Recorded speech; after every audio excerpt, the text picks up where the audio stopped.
আইনি ভিত্তি না দিয়ে বিদ্যমান কাঠামোতে নির্বাচন হলে আরেকটা হাসিনার জন্ম হবে, আরেকটা ফ্যাসিবাদের জন্ম হবে বলেছেন। আইন, বিধান, সংবিধান,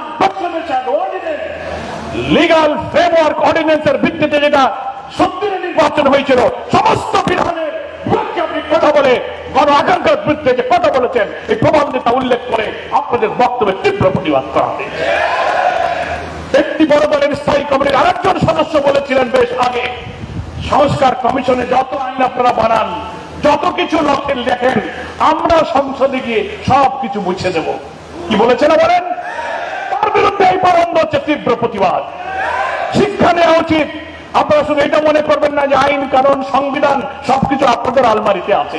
এদেশের মানুষের কাছেও আইন, সংবিধান সম্পর্কে অভিজ্ঞ মানুষও আছে, রেকর্ডও আমাদের কাছে। যদি আপনাদের আরো কোনো পাল্টা যুক্তি থাকে, সর্বদলীয় ভাবে দেশের সেরা বরেণ্য আইনজ্ঞদেরকে নিয়ে আপনারা একটি রাউন্ড টেবিল বৈঠকের আয়োজন করুন। সেখানে যুক্তি পেশ হোক, সারা দুনিয়াতে লাইভ টেলিকাস্ট হোক, দেশ এবং বিদেশ দেখুক আইনি ভিত্তি না দিয়ে বিদ্যমান কাঠামোতে নির্বাচন হলে আরেকটা হাসিনার জন্ম হবে, আরেকটা ফ্যাসিবাদের জন্ম হবে। দুনিয়ার মানুষকে সাক্ষী রেখে আমি মাননীয় প্রধান উপদেষ্টা ডক্টর প্রফেসর ইউনূসকে আমি এই আহ্বান জানাই। আপনি একদিন সর্বদলীয় বৈঠকে বলেছিলেন, আমরা নেতৃবৃন্দ তাহের ভাইয়ের নেতৃত্বে উপস্থিত ছিলাম, আপনি বলেছিলেন আমাদের ঐক্যমত্য কমিশনে আমরা চেষ্টা করব, কারা পক্ষে আছে, হা আছে কি না আছে, কারা রাজি কি রাজি না, জাতি জানবে, আমি ওয়েবসাইটে দিয়ে সেই ব্যবস্থা করব। সেই সাথে ধন্যবাদ জানিয়ে বলবো, আপনি একটি জাতীয় বিতর্কের আয়োজন করুন সরকারের উদ্যোগে, সকল দল, আইনজ্ঞ, বিশেষজ্ঞ, সংবিধান বিশেষজ্ঞ সেখানে অংশগ্রহণ করুক, দুনিয়াবাসী জানুক যে কাদের কথা ঠিক আর কাদের কথা শুধু দলের স্বার্থে আর ব্যক্তির সাথে, দেশের কোন স্বার্থ যেখানে নেই, দুনিয়াকে জানার সুযোগ দিন। সম্মানিত দেশবাসী, আজকে প্রমাণ হচ্ছে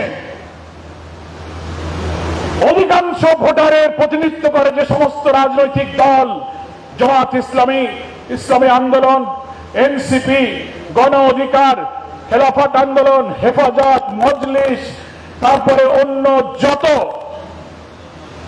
দল সংগঠন আছে, সকলেই বলছে প্রপোর্শনাল রিপ্রেজেন্টেশন, পিআর পদ্ধতি ছাড়া কখনো নিরপেক্ষ নির্বাচন হবে না।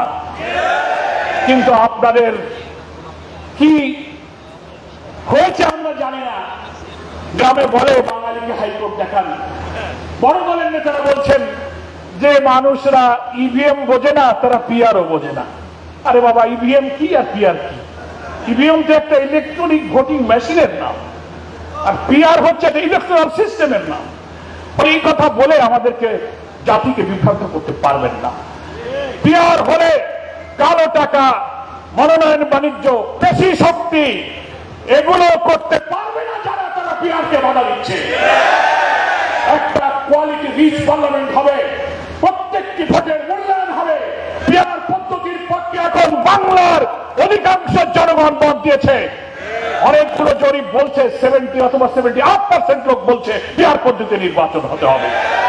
লোয়ার হাউস এবং আপার হাউস প্রস্তাবিত দুই হাউসেই আমরা পিআর এর নির্বাচন চাই। প্রিয় ভাইয়ের, আমার কথা শেষ করতে চাই এই কথা বলে, সব সংস্কার প্রস্তাব এর আইনি ভিত্তি দিয়ে আগামী নির্বাচন এই সরকারের অধীনে না হলে বাংলাদেশের ভাগ্যে এক মহা দুর্যোগ অপেক্ষা করছে। তাই সব দেশপ্রেমিক রাজনৈতিক দল, ইসলামী শক্তিকে আমি আহ্বান জানাবো, আমাদের প্রিয় আমিরে জামাত ডক্টর শফিকুর রহমান একটি মানবিক নতুন বাংলাদেশ গড়ার জন্য জাতীয় ঐক্যের ডাক দিয়েছেন। আমরা বক্তৃতায় বলবো ব্যক্তির চেয়ে দল বড়, দলের চেয়ে দেশ বড়, কিন্তু যখন নিজের স্বার্থ আসবে তখন কথা উল্টে গিয়ে বলবে দেশের চেয়ে দল বড়, দলের চেয়ে ব্যক্তি বড়।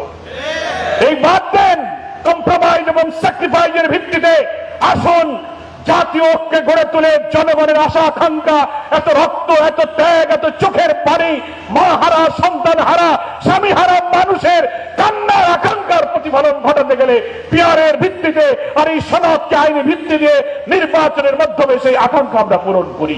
একটি মানবিক একটি নতুন বাংলাদেশের মাধ্যমে উদাহরণ সৃষ্টি করেছে জামাত ইসলাম। এই যে ডাক্তার তাহের ভাইয়ের নেতৃত্বে আমাদের ঐক্যমত্য কমিশনে জামাতের প্রতিনিধিরা দায়িত্ব পালন করছেন। আমরা অনেক স্যাক্রিফাইস করেছি, আমাদের অনেক প্রস্তাবনা ছিল, সব দলের ঐক্যের স্বার্থে জামাত অনেক কিছু ছাড় দিয়ে হলো আমরা ঐক্যবদ্ধ হওয়ার চেষ্টা করছি। বড় বড় দলেরও দায়িত্ব আছে, আপনি স্যাক্রিফাইস করুন, কম্প্রোমাইজ করুন, জুলাইয়ের বিপ্লবের গণ আকাঙ্ক্ষাকে বাস্তবে রূপ দিতে ঐতিহাসিক অবদান রাখুন, জাতির কাছে স্মরণীয় হয়ে থাকুন। আজকের এই জাতীয় সেমিনারে দেশবাসীর প্রতি, রাজনৈতিক দলের প্রতি সেই আহ্বান জানিয়ে আমি আমার বক্তব্য শেষ করছি।